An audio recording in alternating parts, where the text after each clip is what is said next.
ಇರ್ತಕ್ಕಂಥ ಹುಡುಗರಿಗೆ ನಮ್ಮ ಒಂದು ಚಾನಲ್ಗೆ ಸ್ವಾಗತ. ಸ್ನೇಹಿತರೆ, ಹಾವೇರಿ ಎಂಬ ಒಂದು ಪುಟ್ಟ ಊರಿನಲ್ಲಿ ಹುಟ್ಟಿ ಬೆಳೆದಿರ್ತಕ್ಕಂಥ ಸಾನ್ವಿ ಅಂತ ಒಬ್ಬ ಮಹಿಳೆಗೆ ಇದುವರೆಗೂ ಮದುವೆ ಆಗಿರಲ್ಲ.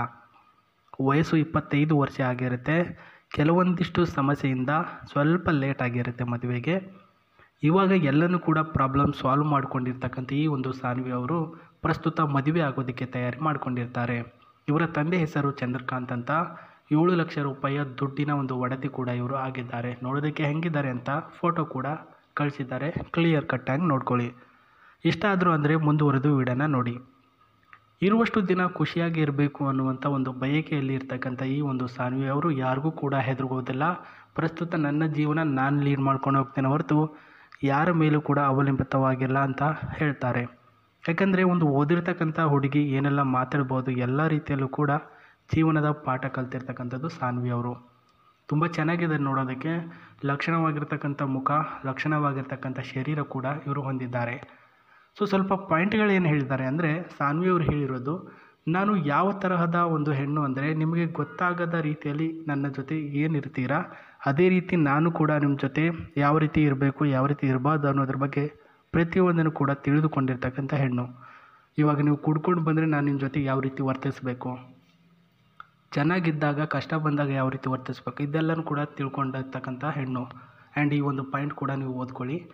ಆಸೆಗಳು ಎಲ್ಲರೂ ಕೂಡ ಇವೆ, ಆದರೆ ಹೇಳ್ಕೊಳ್ಳಲ್ಲ, ನಾನು ಹೇಳ್ಕೊಳ್ತೀನಿ. ನಮ್ಮ ಒಂದು ಬಂಧನ ಎಲ್ಲವನ್ನು ಕೂಡ ಚೆನ್ನಾಗಿ ಹೊಂದಿಕೊಂಡು ಹೋಗಬೇಕು. ಆ್ಯಂಡ್ ಈ ಒಂದು ಬಂಧನದ ನಡುವೆ ಯಾವ ಒಂದು ವಿಚಾರ, ಆಚಾರ, ಜಗಳ ಪಿಗಳಂತ ಬಂದಾಗಲೂ ಕೂಡ ಮನಸ್ತಾಪ ಮಾಡಿಕೊಳ್ಳದೇ ಸರಿಪಡಿಸಿಕೊಂಡು ಮುಂದುವರೆದು ಹೋಗುವಂಥ ಜೀವನವೇ ಒಂದು ಸಾಂಸಾರಿಕ ಜೀವನ ಅಂತ ಹೇಳಿದ್ದಾರೆ. ಜೊತೆಗೆ ಪ್ರತಿ ಕ್ಷಣವನ್ನು ಕೂಡ ಆಲಿಸೋಣ, ಪ್ರತಿದಿನವೂ ಪ್ರತಿ ಒಂದು ನಿಮಿಷನೂ ಕೂಡ ಎಂಜಾಯ್ ಮಾಡೋಣ ಅಂತ ಹೇಳಿರೋದು ಇವರು. ಚೆನ್ನಾಗಿದ್ದಾರೆ ನೋಡೋದಕ್ಕೆ. ಹುಡುಗ ಯಾವ ರೀತಿ ಇರಬೇಕು, ಜೊತೆಗೆ ಆಸ್ತಿ ಅಂತ ಏನು ಹೇಳಿದ್ರು, ಏನು ಕಾರ್ ಇದೆಯಾ, ಮನೆ ಇದೆಯಾ, ಇಲ್ವಾ ದುಡ್ಡು ಏನಾದರೂ ಸೇವ್ ಮಾಡಿದಾರಾ, ಅದನ್ನು ನಾನು ಹೇಳ್ತೇನೆ. ಇವರ ನಂಬರು ಡೈರೆಕ್ಟಾಗಿ ಕೊಡೋಕ್ಕಾಗಲ್ಲ ಸ್ನೇಹಿತರೆ, ವಾಟ್ಸಪ್ ಲಿಂಕ್ ಕೊಟ್ಟಿರ್ತೀನಿ, ಅದು ಎಲ್ಲಿದೆ ಅಂತ ಹೇಳ್ತೀನಿ ನೋಡಿ. ಪ್ರಸ್ತುತ ಮೊದಲಿಗೆ ಇವರ ಹತ್ರ ಇರತಕ್ಕಂತಹ ಈ ಒಂದು ಫರಾರಿ ಸೆಕೆಂಡ್ ಹ್ಯಾಂಡ್ ಕಾರು ಇವ್ರದ್ದಲ್ಲ, ಇವರ ಮನೇಲಿ ಇರ್ತಕ್ಕಂಥ ದೊಡ್ಡಪ್ಪಂದು. ಅದನ್ನು ಯಾಕೆ ತೋರಿಸ್ತಿದ್ದಾರೆ ಅಂತಂದರೆ, ನೋಡಿ ಆಸ್ತಿ ಇದೆ ಅಂತಂತಂದರೆ ಮನೇನು ತೋರಿಸೋದು, ದುಡ್ಡು ತೋರಿಸೋದು ಅಂತ ಕೆಲವೊಂದಿಷ್ಟು ಜನ ಮಾಡ್ತಾರೆ. ಬಟ್ ಕಾರ್ ಇದೆ ಅಂತಂದರೆ ಇವಾಗಿನ ಟ್ರೆಂಡ್ ಆಗಿಬಿಟ್ಟಿದೆ. ಸುತ್ತಾಡೋದು, ಆರಾಮಾಗಿ ಎಂಜಾಯ್ ಮಾಡೋದು, ಹೀಗೆ. ನನ್ನ ಹುಡುಗ ಮದುವೆ ಆಗಬೇಕಾಗಿರ್ತಕ್ಕಂಥ ಹುಡುಗನಿಗೆ ಈ ಒಂದು ಫರಾರಿ ಹೋಂಡಾ ಟ್ರಬಲ್ ಶಾಟರ್ ಕಾರನ್ನು ಪ್ರಸ್ತುತ ಪ್ರೀತಿಯಿಂದ ಗಿಫ್ಟ್ ಕೊಡ್ತೇನೆ ಅಂತ ಹೇಳಿರೋದು. ಯಾಕೆ ಇಷ್ಟೊಂದು ಕಾಳಜಿ ಮದುವೆ ಆಗಬೇಕಾಗಿರ್ತಕ್ಕಂಥ ಹುಡುಗನ ಮೇಲೆ ಇವ್ರಿಗೆ? ಕಾರಿಗೆ ಗಿಫ್ಟ್ ಕೊಡ್ತಾರೆ ಅಂದರೆ ಇನ್ನು ಇವರ ಮನಸ್ಸು ಸ್ವಚ್ಛವಾಗಿರ್ತಕ್ಕಂಥ ಜೀವನ ಎಷ್ಟರ ಮಟ್ಟಿಗೆ ಇರ್ಬೋದು ಅಂತ ನಿಮ್ಮ ತಲೆಯಲ್ಲಿ ಬರ್ಬೋದು. ಹೌದು, ಖಂಡಿತವಾಗ್ಲೂ ಹೌದು. ಯಾಕಂದರೆ ಸ್ನೇಹಿತರೆ, ಓದಿರ್ತಕ್ಕಂಥ ಇವರು 90+ ಮಾರ್ಕ್ಸ್ಗಳನ್ನು PUCಯಲ್ಲಿ 82 ಮಾರ್ಕ್ಸ್ಗಳನ್ನು ಸೆಕೆಂಡ್ ಇಯರಲ್ಲಿ ತೆಗೆದಿರ್ತಕ್ಕಂಥದ್ದು ಇವರು. ಎಲ್ಲನೂ ಕೂಡ ಒಂದೇ ಆಯಿತು. 90 ಮಾರ್ಕ್ಸು PUC, 82 ಮಾರ್ಕ್ಸು 10th ತೆಗೆದಿರ್ತಕ್ಕಂಥದ್ದು. ತುಂಬ ಅಂದರೆ ತುಂಬ ಜಾಣ್ಮೆ.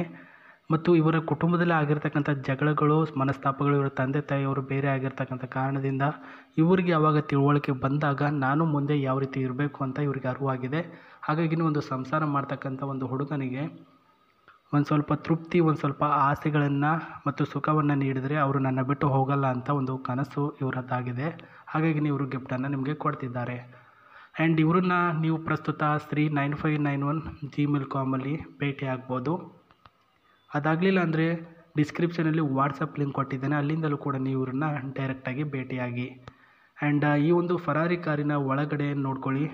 ಬ್ಲೂ ಮಾಡಲು ಅಂದರೆ BMW ಮಾಡೆಲ್ ಕಾರಿನ ಸಿಸ್ಟಮ್ ಇದರಲ್ಲಿ ಇದೆ. ಫರಾರಿ ಫ್ರಂಟ್ ಏರಿಯಾ ಏನಿದೆ ಅಪ್ ಇದು ಬಂದುಬಿಟ್ಟು ಬಿಗ್ ಆಗಿರ್ತಕ್ಕಂಥ ಕ್ವಾಲಿಟಿ ಆ್ಯಂಡ್ ಸ್ಪೀಡ್ ಕ್ವಾಲಿಟಿಯಲ್ಲಿ ಆ್ಯಡ್ ಮಾಡಿದಾರ್ತಕ್ಕಂಥದ್ದು, ಅಂದರೆ ಅಟ್ಯಾಚ್ಮೆಂಟ್ ಅಂತ ಕರಿತೀವಲ್ಲ ಆ ರೀತಿ ಇದೆ. Comfortable seat and comfortable glass design. ಇದರ ವ್ಯೂ ನೋಡ್ಕೊಳ್ಳಿ. ಒಳಗಡೆ ಕೂತ್ಕೊಂಡು ಒಂದು ಜರ್ನಿ ಅಂತ ಮಾಡಿದಾಗ ಯಾವ ರೀತಿಯ ವ್ಯೂ ಕಾಣಿಸ್ತೆ ಅಂತಂದರೆ ಆಸಮ್ ಆಗಿರ್ತಕ್ಕಂಥ ವ್ಯೂ ಆ್ಯಂಡ್ ಚೆನ್ನಾಗಿರ್ತಕ್ಕಂಥ ಒಂದು ನೇಚರಲ್ಲಿ ಇದರಲ್ಲಿ ಇದೆ ಸ್ನೇಹಿತರೆ. ನನ್ನ ಒಂದು ಉದ್ದೇಶ ಏನು, ಬೇಗ ನಿಮ್ಮ ಅಭಿಪ್ರಾಯವನ್ನು ಅವರಿಗೆ ಹೇಳುವ ಮೂಲಕ ಅವರಿಗೆ ನೀವು ಇಷ್ಟ ಆಗಿದ್ದರಿಲ್ವ ಅಂತ ತಿಳಿದುಕೊಳ್ಳಿ. ಜಿಮೇಲ್ನ ಮುಖಾಂತರ ಭೇಟಿಯಾಗಿ ಅಥವಾ ಕಮೆಂಟ್ ಬಾಕ್ಸ್ನ ಮೂಲಕ ಅಥವಾ ವಾಟ್ಸಪ್ನ ಮೂಲಕ ಒಟ್ಟಾರೆ ನೀವು ಅವರೊಂದಿಗೆ ಒಂದು ನಲಿವಿನಲ್ಲಿಯೂ ಕಷ್ಟದಲ್ಲಿ ಸುಖದಲ್ಲಿ ಭಾಗಿಯಾಗುವಂಥ ವ್ಯಕ್ತಿ ಆಗಿದ್ದರೆ ಮಾತ್ರ ಅವರು ಒಪ್ಕೊಳ್ತಾರೆ ಅಂತ ಹೇಳ್ತಾ ಮತ್ತೆ ನಾನು